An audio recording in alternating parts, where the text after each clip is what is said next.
আমি আপনার সাথে একটু দেখা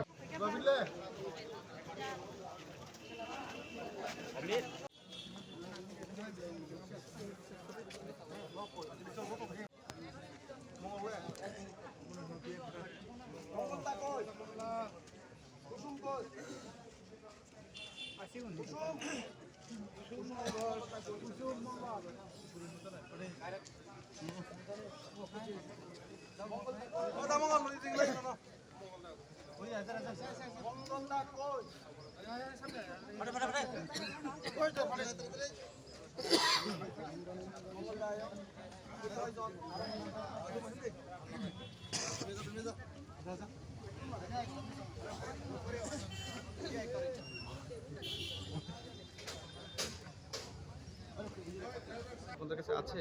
আমি কোন রাজনৈতিক দলের কোথায় খুব কি ঘটনা সেটা বলছি না, অন্তত পক্ষে ত্রিপুরা মথাতে এই ধরনের কোনো ধরনের গণ্ডগোল নেই। এত দেরি হচ্ছে কেন পার্টি লিস্ট বাই করতে? এখন দেখেন, দলটা ছোট ছিল, আপনারা সবটা জানেন। আজকের দিনে দলের কর্মী সমর্থক এত বেশি, সুতরাং ভেবেচিন্তে কাজ করতে হয়।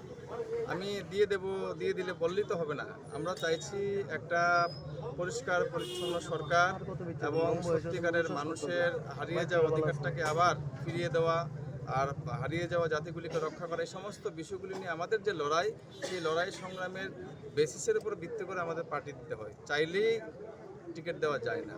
এর জন্য আমরা একটা চুলচাঁদা বিশ্লেষণ করেই আমরা প্রার্থী তালিকা চূড়ান্ত করছি। যেহেতু দলের কর্মী সমর্থক বেশি, কি 60টি আসনেই প্রার্থী দিচ্ছে না, সেটা তো আমরা বলিনি।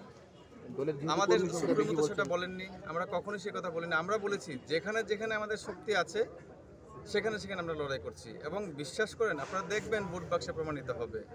একটা সময় পাহাড়ি বাঙালিদের মধ্যে বিভেদ সৃষ্টি করার জন্য কিছু অপ্রীতিকর শক্তি ওরা কিন্তু চেষ্টা চালিয়ে যাচ্ছিল। আজকের দিনে পাহাড়ের সমতলে সমানভাবে আমাদের জনপ্রিয়তা রয়েছে।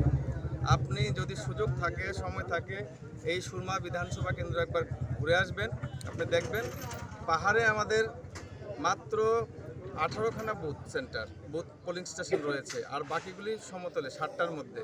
আমরা 33খানা বুথ অফিস, পার্টি অফিস আমরা কিন্তু সমতলে করে নিয়েছি। এখন যাব গিয়ে পাহাড়ে আমরা বুথ অফিস করব।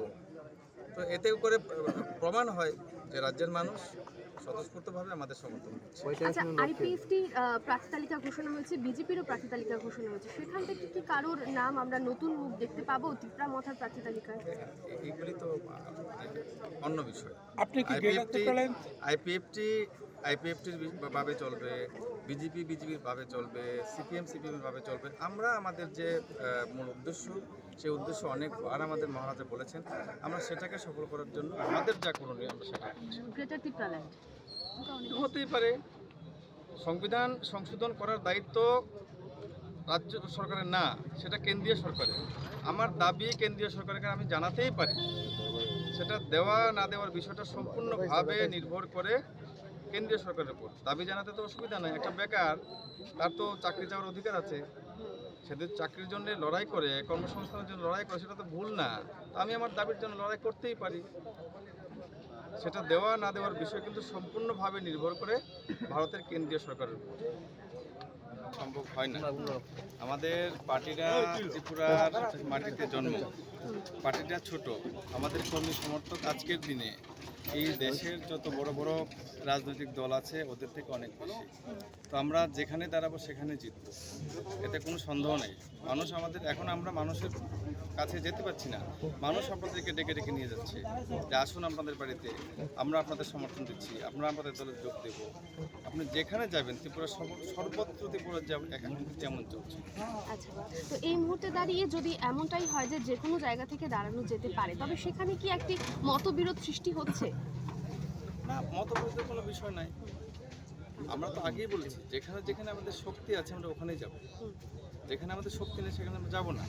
আমরা কিন্তু কখনোই 60টা বিধানসভার কথা বলিনি।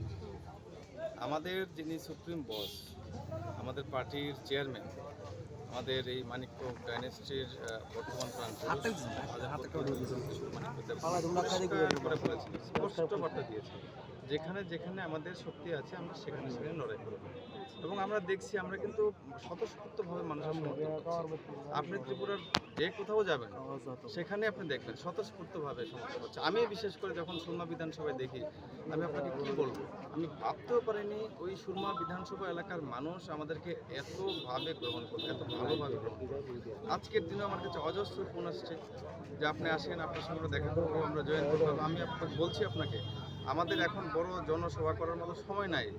এত বেশি মানুষ আমাদেরকে বলছে বিভিন্ন জায়গায়, বিভিন্ন এলাকায়, আর বিধানসভা এলাকার একটু বড়, ওখানে গিয়ে আমাদের জয়েনিং প্রোগ্রাম করতে করতেই আমাদের দিন শেষ হয়ে যায়। সুতরাং মানুষের স্বতঃস্ফূর্ত সমর্থন আমরা পাচ্ছি, এতে আমরা বুঝতে পারছি যে আমাদের জয় নিশ্চিত এবং আমরা ত্রিপুরা রাজ্যে এই বিধানসভা নির্বাচনে ক্ষমতায় আসছি। আচ্ছা, যদি বাকি 7টি প্রার্থীদের- বিধানসভা কেন্দ্র না হয় তবে কটি বিধানসভা কেন্দ্রে আপনারা প্রার্থী দিচ্ছেন 20টির পর? আমাদের প্রার্থী তালিকা প্রায় চূড়ান্ত, আপনারা একটু অপেক্ষা করেন, আর কিছুক্ষণের মধ্যেই জানতে পারবেন। খুব রয়েছে কি প্রার্থীদের মধ্যে? তাহলে তো ভাঙচুর হতো, গন্ডগোল হতো। কোথাও কি দেখেছেন যে মথার প্রার্থী নিয়ে গন্ডগোল বা কোনো ধরনের কি বলবো অপ্রীতিকর ঘটনার কোনো খবর আপনাদের কাছে আছে? আমি কোন রাজনৈতিক দলের কোথায় খুব কি ঘটনা সেটা বলছি না, অন্তত পক্ষে ত্রিপুরা মথাতে এই ধরনের কোনো ধরনের গন্ডগোল নেই। এত দেরি হচ্ছে কেন পার্টি লিস্ট বাই করতে? এখন দেখেন, দলটা ছোট ছিল, আপনারা সবটা জানেন।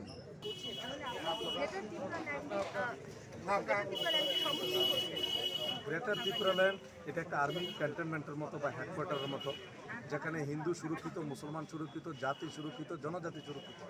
কিছুদিন আগে, প্রায় বছরখানেক আগে, আমাদের বিশ্বকৃত দেববর্মা এমএলএ, যারা অলরেডি বাংলাদেশ থেকে আসার পর তাদের আধার কার্ড হয়ে গিয়েছিল এই বর্তমান গভর্নমেন্টের আমলে বা এর আগেও বাম আমলেও এই ধরনের ঘটনা দেখা গেছে যে সে আমাদের ত্রিপুরাতে ঢোকার পর তার ডকুমেন্ট হয়ে যায়। তো গ্রেটার ত্রিপুরাল্যান্ড হচ্ছে একটা আর্মি ক্যান্টনমেন্ট, যেখানে সুরক্ষিত ত্রিপুরার প্রতিটি লোক তার নাগরিকত্বের গ্যারান্টি এবং ইন ফিউচার তার কর্মসংস্থানের গ্যারান্টি এই গ্রেটার ত্রিপুরাল্যান্ড দেবে। তো সুতরাং আমি সমর্থন করি।